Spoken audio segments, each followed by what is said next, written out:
and they would take the inmate, sneak them up on the guard tower for a few hours. You have to be clicked up. You have to take the inmate off the count and add them back to the count. So it's done at random. They call a count. You can't have a body missing. One guy had 3 inmates up there. I was scared at first. Snuck one of the guards up there my first time. You get bored in there. Once you learn things, man, it's so much free time.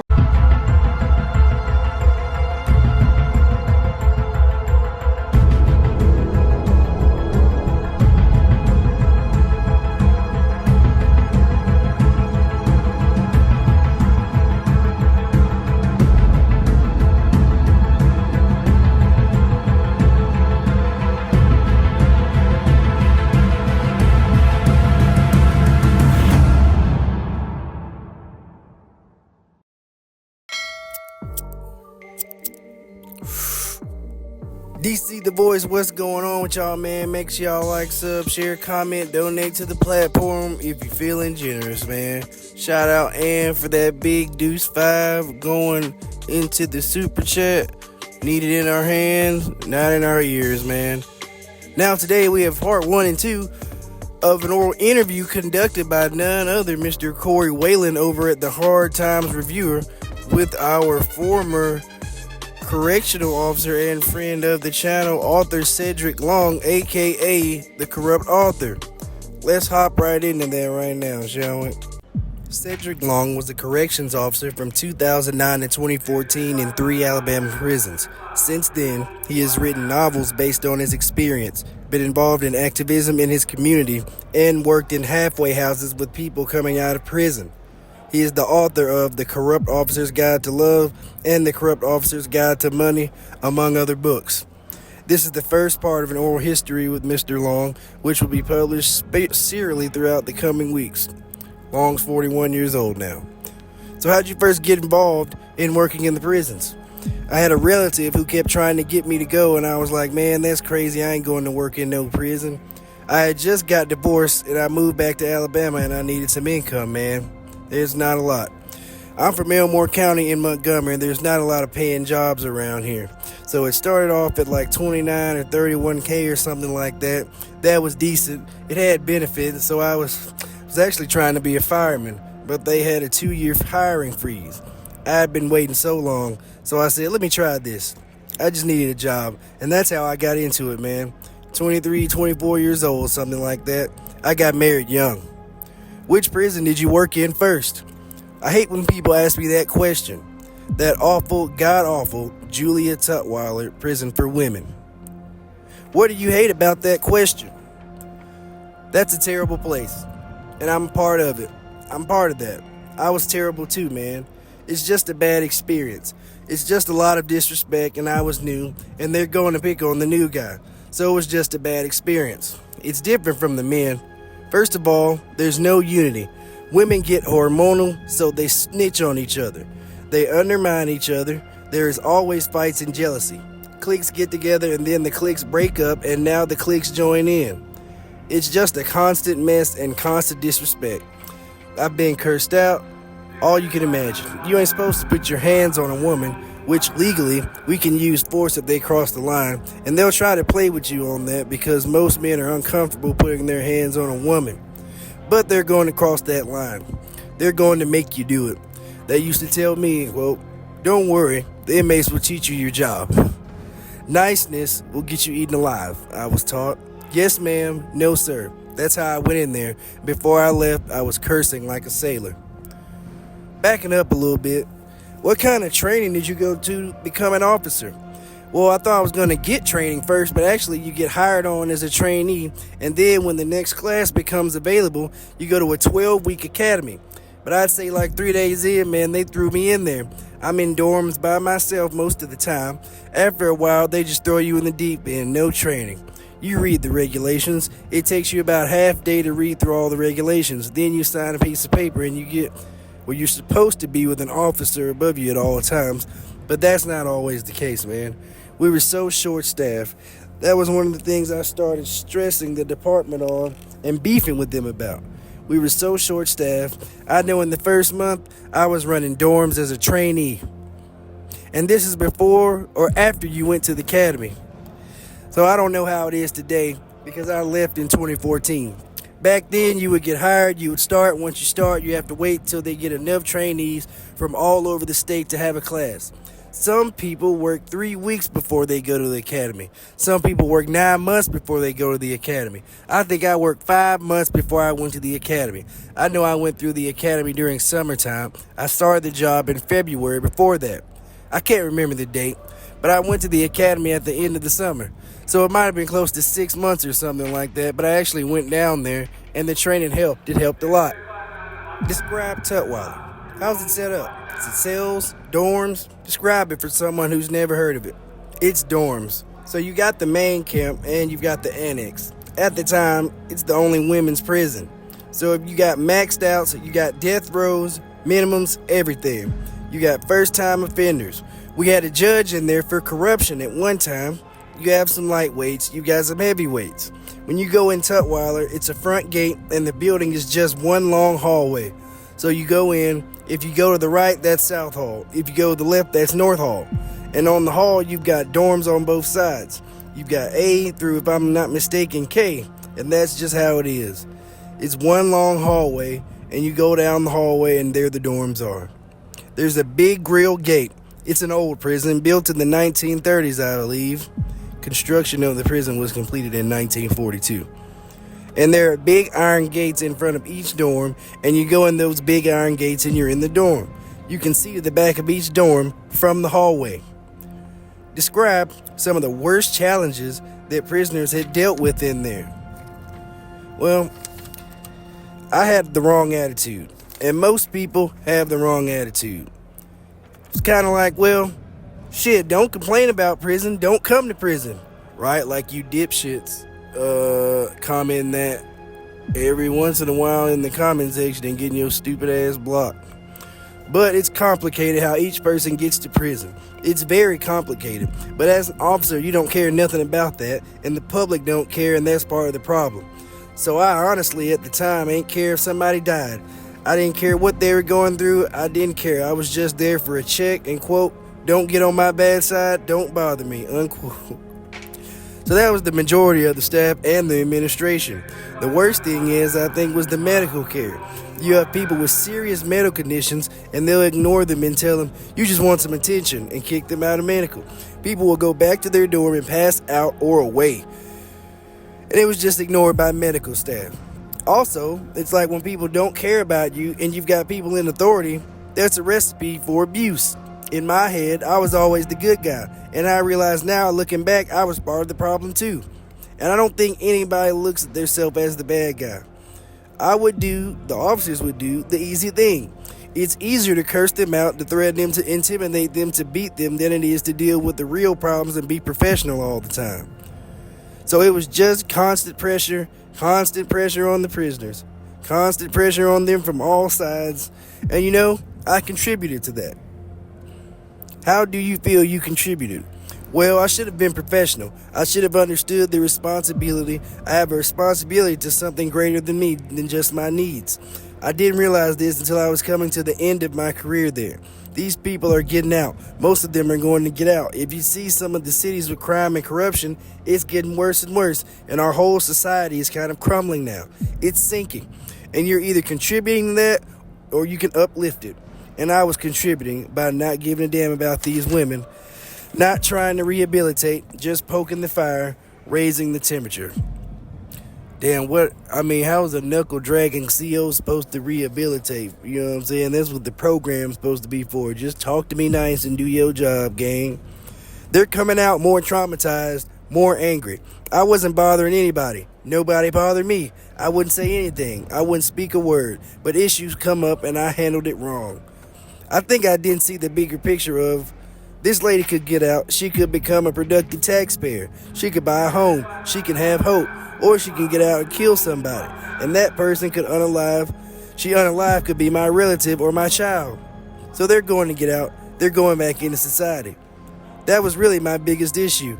I felt like I wasn't taking my job as a professional, and I didn't see the big picture, and I wasn't correcting.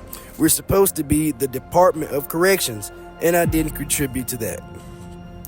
In part 2 of the oral history series, we continue the discussion about Tutwiler Prison, the women's prison, his experience with Staton, and frankly, work release. We discuss mental ill issues, violence, and other topics relating to the system. If you missed part 1, go back, check it out. In the men's prisons, overcrowding is an issue. What was the major issue in Tutwiler? It was the United States Department of Justice came in, but yes, like I say, I think the worst example was New Year's. We didn't have enough staff. I think I had the entire North Hall, which is 8 dorms by myself, and 3 people were working in the entire prison that night. Now, there were other staff there. There was a supervisor at the annex. We had no supervisors at the main campus. You had officers in the tower. You had officers in the perimeter van. But the supervisor had to come up and do a fence check. Me and one other officer had to count the entire prison. There is no way we could have kept the prison safe that night, but most people were in their bed and it was a calm night. But as far as I knew it, there were only 2 officers there. We had the entire camp. So I worked all kinds of overtime. That's how I made my money. I might have made $50K in a year just working overtime, but my salary was $30K. That's $8K, y'all. Are drugs a problem in the women's prison as well? Yeah, but not as much as the men's. Because like I mentioned, the women are so jealous of each other. As soon as somebody get a cell phone, one of the inmates is going to tell on her. Same thing with drugs. It's an issue there, but nothing like men's. The men are 100 times worse when it comes to the drugs, man. Women get drugs from time to time, but usually, like I say, they can't stick together and they get jealous of one another and tell on each other, and it kind of brings it up. So it's controlled. Wasn't a major problem. I didn't see real contraband until I got into the men's prison. What are moments or stories that stuck out to you from your time in women's prison? I remember a lady, a tiny lady. I don't want to say her name because these people get out and change their lives and stuff. She was smoking in the dorm, and I told her to put her cigarette out. Man, that lady took a drag off that cigarette, blew the smoke in my face, put it out on my shirt, man, on my uniform. And she was like 5'1". There was another lady, she was in lockup, and they sent me to the shower to get her. I had to make her cuff up, take her out the cell, lock her in the shower, and she'd get 15 minutes and come out. Long story short, she wouldn't come out, and so I had to go do a cell extraction. And they sent another guy down there. We've got to get her. She done put lather soap all over the floor, all over her body. I'm going here thinking I'm just going to snatch her up out of there. Nope. Floor was wet and slippery, and her body was wet and slippery. And it didn't work like that, man. I just slipped and slid, and she was putting her private parts all over my face, in my mouth, all of that. Kissing on me, grabbing on me. The whole time I was just sliding around on the floor trying to get her in cuffs. At this time, the shower stream is still going. I'm fully soaked, and every time I try to stand up, I'm falling on the floor. After about 3 minutes of that, I just crawled out and left, and I don't know what crawled out and left. I don't know what happened after that. How they finally got her out, I tapped out. What happened after the woman put the cigarette out on you? I wrote her up. Ain't nothing you can do, man. She was a level 5 prisoner, and they're in there for a long time, so I wrote her up. Okay, he ain't gonna say it. I know what he done told me before, that thing with the woman being soaking wet, the vet COs knew she was gonna do that, and she was famous for it, so they sent him down there on purpose to haze his ass type shit. You know what I'm saying? So I wrote her up. I was kind of a newbie in there. I wanted to punch her in the face, but like I said, how do you punch? I'm 6'2", 195 pounds. How do you punch a lady who's 5'1"? She's got a long sentence. She don't give a F. She might have a 40-year sentence and be on year 3, not eligible for parole, so she don't care. Sometimes you gotta take losses, man. You can't have your pride on in there. You're going to take some L's. The worst situations are when you don't realize, okay, this is too small of a fire to start to pour gas on it and stuff. How long did you work in Tutwiler? Over a year. Where did you go after that? I went to Staton Correctional Facility, which is in Elmore. There are 3 prisons, all of them in Elmore, about 15 minutes north of Montgomery. So Draper is the first prison, but in the back of Draper, there's the healthcare facility, and all 3 of those institutions share the healthcare facility, or they did at the time, y'all, not anymore. So Elmore's prison is probably a quarter mile from Staton. Staton shares a fence with Draper Prison, so they're right next door. They're different buildings. There's a fence in between them, but they're actually connected. That's where Staton is. In Staton, all the inmates get there and they be like, quote, back in the day, this is the spot, because it was laid back. Officers didn't act crazy. They didn't enforce regulations. So they let the inmates kind of do their thing until they got out of control or overtly violent. So Draper, you get up at a certain time. You got to have your bed made. You got to have your uniform with no wrinkles. You got to have your belt. Staton, you might have your uniform wrinkled. You might sag a little bit. You might sleep in a little later. So the inmates like Staton more than a lot of other facilities because it's less stress. It's not as tight as most prisons. How is it decided when you'll be moved to work in another prison and where you go? Actually, when I was going through, they asked me to pick 3 facilities. They'll try to give you the ones you pick, but if they can't get you there, they're going to get you to one of the 3. I wanted to go to Draper because to me, working in a prison was scary and I didn't know anything about Draper, but it was the only prison I knew of and I knew where it was. Damn. So Draper, I wanted that to be my number 1, but I had close relatives incarcerated at Draper. If I would have known about Elmore and Staton, then them would have been my first choices. I didn't know. Tutwiler was actually the closest prison to my home. It was close to where I live, and working in the women's prison would ensure that I didn't run into any of my relatives accidentally, because that happens sometimes. An officer gets transferred, or an inmate gets transferred, and now they're at a facility with their own relatives, and that's a conflict of interest. What was Staton like when you were there? I wish I would have relaxed and appreciated it and known a little bit.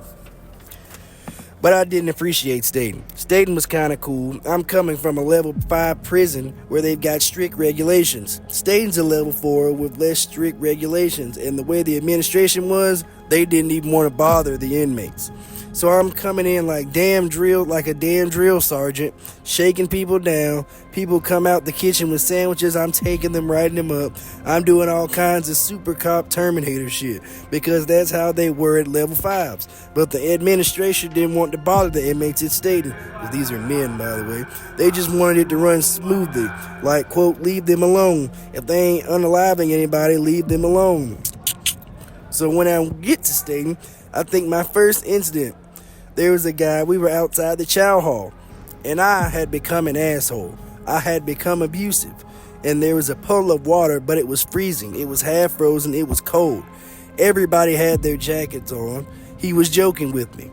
At level 5, somebody joking with you, kind of picking at you, you think they're about to stab you in the head.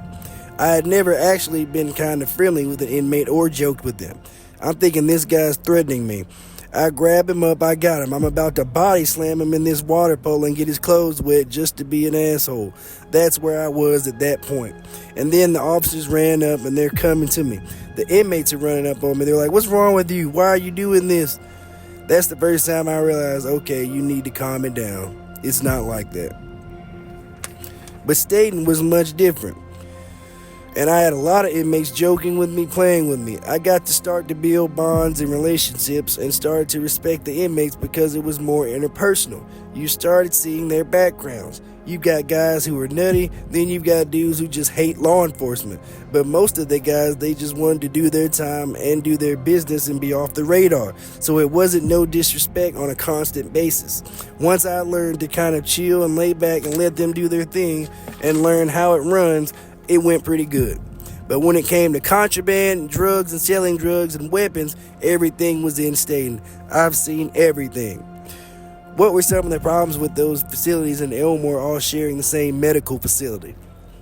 Every now and then you would have guys try to trade drugs in between them. Staton was more laid back, so I think some of the things they would do, like they would have someone throw drugs in the trash at Staton, communicate with inmates in Staton and have their inmates try to put it in the healthcare ward. Then they would communicate with someone in healthcare to pick it up. I did have a dude one day at Draper. He was at the fence and he decided he's just going to disrespect me. He took his penis out and started jacking it, looking at me. That's what they do. They look at you and they jack it while they're looking at you. Well, he's on the Draper side. I can't really go over there and do anything to him. That was a problem I had with that. Dude jacked it right in front of my face and I couldn't do anything. I cursed at him and he just kept right on stroking. So I just left. In your experience, are mental health issues a big problems in the prisons? Yes. Alabama shut down many mental health facilities, and they cut funding for mental health. Now they just send people with mental health problems to prison. They're in general population. If you got a mental health issue, you just got to deal with it. You got to do your best. There were some guys in there who were mentally ill, but they didn't necessarily get sympathy. People would beat them up and extort them and grape them just like anybody else. I did feel sorry for them. And the only thing they have for prisoners with mental health issues is Bullock Correctional Facility. And nobody wants to go there because there are so many stabbings and unalivings. You have criminally insane people there. A voice might tell you to unalive someone in your sleep, and you might act on it. So a lot of people with mental illness, they're afraid to go there. It's crazy. It's very violent there, and they don't want to be there with all those guys who are criminally insane, who might not even have a real reason to attack you. They might just attack you randomly. So nobody really wants to go to Bullock, so they just deal with their mental health issues all over the state. And there y'all have it, man. Let me know what y'all think about this in the comment section, man. Shout out the Hard Times reviewer, man. Y'all check them out. And the Corrupt Author. Nice little oral history on the Corrupt Author right there. Part 1 and 2, bro. Answered some questions I ain't even asked him. Great stuff. You see, bro sound like he lived long enough to become the villain, didn't he? A lot of officers, I feel like they mean well, but are corrupted by the system eventually, through the inmates or other fucked up staff, and it becomes if you can't beat them, join them type of thing, especially if you have a family to feed. You might look the other way. Y'all like, sub, share, donate to the platform if you're feeling it. Follow us on Instagram, TikTok, Facebook at Alabama Prisoner Profiles. DC The Voice.